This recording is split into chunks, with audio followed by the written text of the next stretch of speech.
want none! You don't want none! What's going on, Tar Heel Nation? It is your favorite North Carolinian, Russ, the Tar Heel. And in this huddle, baby, we're going to talk about the remaining 5 football games on the University of North Carolina's 2024 football schedule. We're going to talk about how many games can North Carolina win, how many games will North Carolina win, and do the Tar Heels go bowling in 2024. Now, first and foremost, I must admit, I was completely wrong about this season, okay? And before you shut me off as, hey, bro, this in itself just means that I should never listen to you again, let me explain myself. I really had Carolina at 7-0 going into this junction of the season, right? Their first bye week. And here are my reasons. North Carolina has a Hall of Fame coach in year 6 of his second tenure at the University of North Carolina. North Carolina has upperclassmen galore on this team with 3 top 15 recruiting classes that the majority of those personnel are still on this roster. North Carolina has NFL-type guys like Ted Monachino, defensive coordinators like Jeff Collins that have a good track record at their coordinator positions, including Chip Lindsey.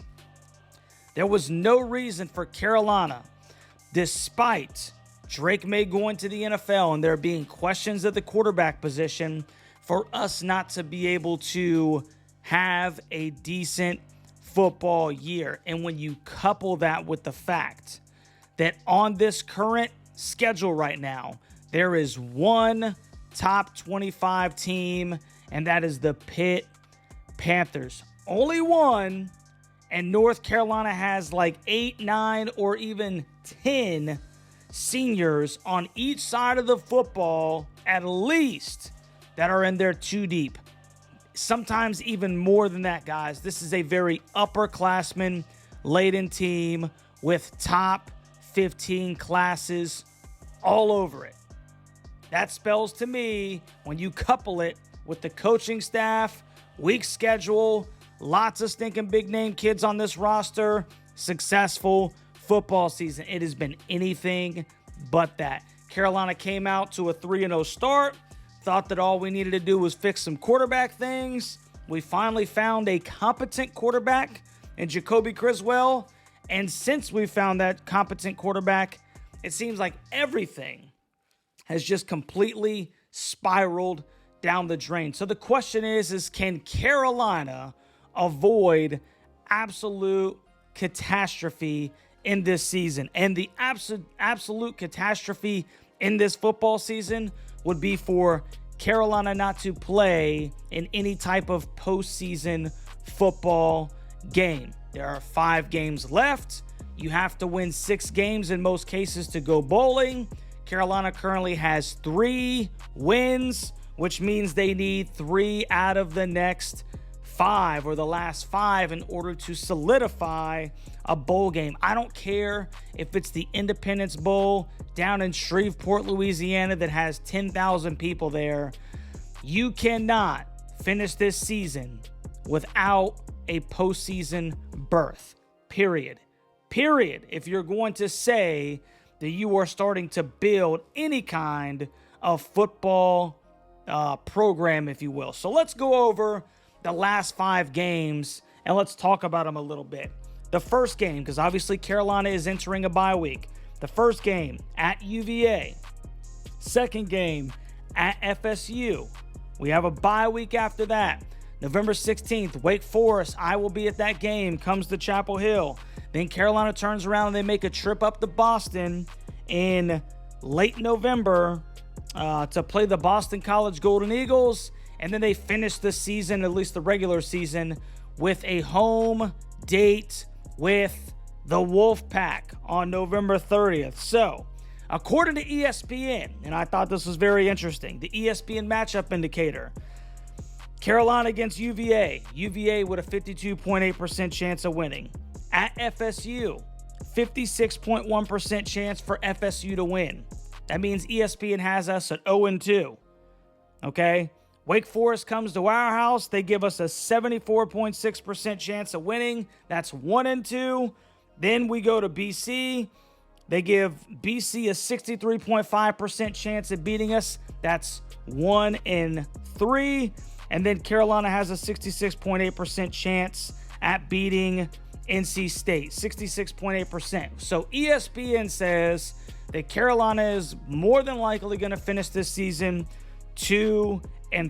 That's very interesting because I put a poll out there yesterday in preparation for this video about how many games do I believe that Carolina fans think that the Tar Heels will win in their last 5 games. And interestingly enough, and yes, there are going to be haters in here, and then there's also going to be some homers to kind of counterbalance that. But out of 63 votes, 43% of you said Carolina finishes the season 1-4. 32% of you says Carolina finishes the season 2-3. 16% of you says that the Tar Heels finish 3-2. 3% say 4-1. And 6% say that Carolina runs the table at 5-0. Interesting. 75% of those that answered the poll said that Carolina will miss a bowl game. I think that's very interesting. Only 25% of you believe that Carolina will go bowling in 2024. And let's see what your boy thinks. So let's start off with at UVA. Obviously, Carolina has had their issues up in Charlottesville, especially as of late. Now, Anthony Calandria has been a very competent quarterback for Tony Elliott's Virginia Cavaliers. But here's the thing. They have a date at Clemson just before they play the Tar Heels next Saturday at noon on the CW network. So, that's going to take a lot out of this Virginia team. And I really do question with 2 weeks of preparation and, them coming off of getting beaten up down in, South Carolina against the Clemson Tigers. I actually like Carolina's chances at kind of getting back into the win column against a kind of subpar team, okay? It's still UVA. They still haven't turned any corners or anything like that. But I think that Carolina's got an excellent opportunity to go up to Charlottesville, being that they're coming off of a 2 weeks to prepare for this team. And then Virginia just got beat up by the Clemson Tigers. So your boy says Carolina is going to go up to Charlottesville, and they will be 1-0 after the break. Who does Carolina play next? Well, like I said, they take a trip out to Doak Campbell Stadium to take on the currently 1-5 Florida State Seminoles. And here's the simple fact of the matter, guys. This Florida State offense is absolutely atrocious. The last 5 football games that they've played, starting with a September 2nd date, Boston College, they scored 13 points in a home loss. Against Memphis, they scored 12 points in a home loss. Against Cal, they scored 14 points in a home win. Against Southern Methodist, SMU, they scored 16 points out there in Dallas.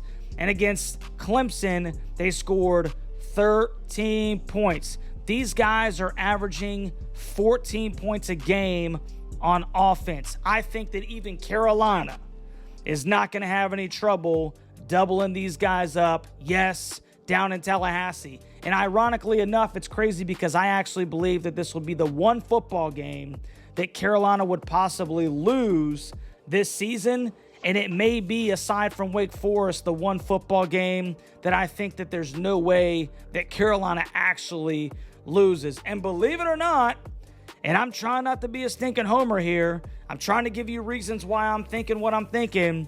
I think Carolina goes 2-0 after the bye, or sandwiched in between both of their bye weeks this season, which would put them at 5-4. So they get back to 500. Then Carolina has that bye week. I'll be there November 16th for the Wake Forest game. Once again, ESPN says Carolina's got a 63.5% chance at beating the Deacs. And here's the simple fact of the matter, man. Dave Clawson, as good of a coach as I think that he has been, the program is definitely trending down. It was trending down last year. He hasn't done anything to necessarily quell those clear indicators, of where that program is going. Wake Forest is currently 2-4, 1-2 in the conference, and I just don't think that there's any way that Carolina loses this game. It'll probably be a close one. I'm not saying that Carolina's going to run away. I don't think Carolina runs away from anyone anymore this season, but I think Carolina is the better football team, which is not saying much because on paper, obviously, they're better than most of the teams they've played already, but it's at home and it's coming off of another bye, so they should be rested up, ready to go. I think Carolina is 3-0 after this bye week. Then, interesting football game. They got to travel up to Boston in late November to take on the Boston College Golden Eagles. ESPN says that BC has a 66.8% chance of beating the Hills. And you know what? I don't think that this Boston College team is a very good football team. I don't even necessarily think that Thomas Castellanos is some crazy good quarterback. The guy has great legs, and that's what's going to kill us. Carolina cannot stop running quarterbacks. It doesn't matter how well they throw the football, a la Haynes King, who is a decent passer. He's not a great passer, but he can make plays with his legs. Castellanos is even more talented on the ground than Haynes King. I think Carolina comes back down to earth out in Boston, and they take an L, moving them to 3-1, which would put them at 6-5 for the season before they visit, the kids from Raleigh, those knuckleheads over there in Raleigh, come to Chapel Hill for what I'm hoping is a little bit of payback. Now, it's going to be interesting because this very well could be a football game where both teams come in with only 5 wins. And this is almost like a Super Bowl for, hey, the winner stays and collects the trophy, and the loser stinking heads to the stinking house, and they're done for the year, which would be a crazy way to end the season. It'd actually be a little bit exciting if you ask me, but obviously I'm hoping that Carolina is bowl eligible by the NC State game. ESPN matchup indicator gives Carolina a 66.8% chance at winning.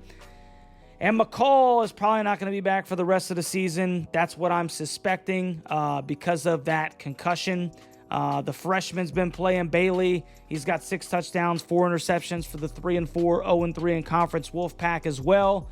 And Dave Doran's hot seat is just getting hotter and hotter and hotter because they're impatient with that guy over there in Raleigh. This was supposed to be one of their stinking breakout years.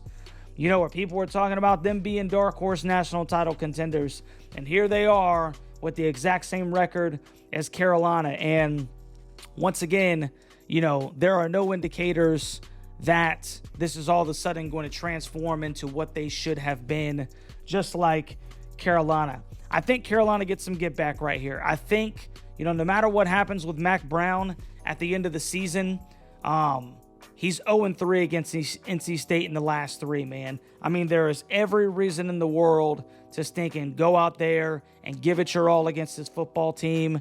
And I think that Carolina ends the season with a close victory, an actual battle like it should have been last year against the Wolfpack and Chapel Hill. And everybody kind of feels just a little bit better as Carolina goes into the break before they get, obviously, a bowl game at 7-5. So there it is. I think that Carolina, the week off came at a perfect time. They've been dealing with a lot, not meeting expectations. Obviously, the unfortunate news of Tylee Craft's passing. Fans like myself just completely frustrated with the product that we're seeing on the field. There are all kinds of things where maybe this break just came at the perfect opportunity. There's 5 teams remaining on Carolina's schedule. None of them are ranked. The best team record-wise remaining on this schedule was Virginia at 4-2, and they will almost certainly be 4-3 when Carolina visits Charlottesville. So, you let me know what you think, man, down in the comment section. Where does Carolina finish? If you weren't one of the guys that actually answered this poll where there were 63 voters and 75% of you said there is no stinking way that Carolina goes to a bowl game. They're going to be 1-4 or 2-3 and miss a bowl. For those of you who think that, legitimately, what do you think that means for this football program? And for those of you like myself who think that, are still slightly optimistic with what's ahead of us and what we still have on the table and everything that I said at the beginning of the season, which has already let me down. Maybe I'm being foolish, but what does it mean if Carolina is 6-6 or 7-5? Does it change your temperature at all? I really want to know what Tar Heel Nation thinks down in the comment section, man. So, like I said, if you haven't already, please like, share, subscribe to the channel. Let's get a little dialogue going here about football. I know basketball's heating up. We're going to get a lot more basketball content coming out, but we still got 5 games of football in. And for my real stinking Tar Heels out here, my Dole Sport athletes, my Dole Sport fans, we're still going to be locked in no matter what, man, because that's just what we stinking do. So comment down in the comment section, like, share, subscribe to the channel, and we will catch you on the next one, Tar Heel Nation.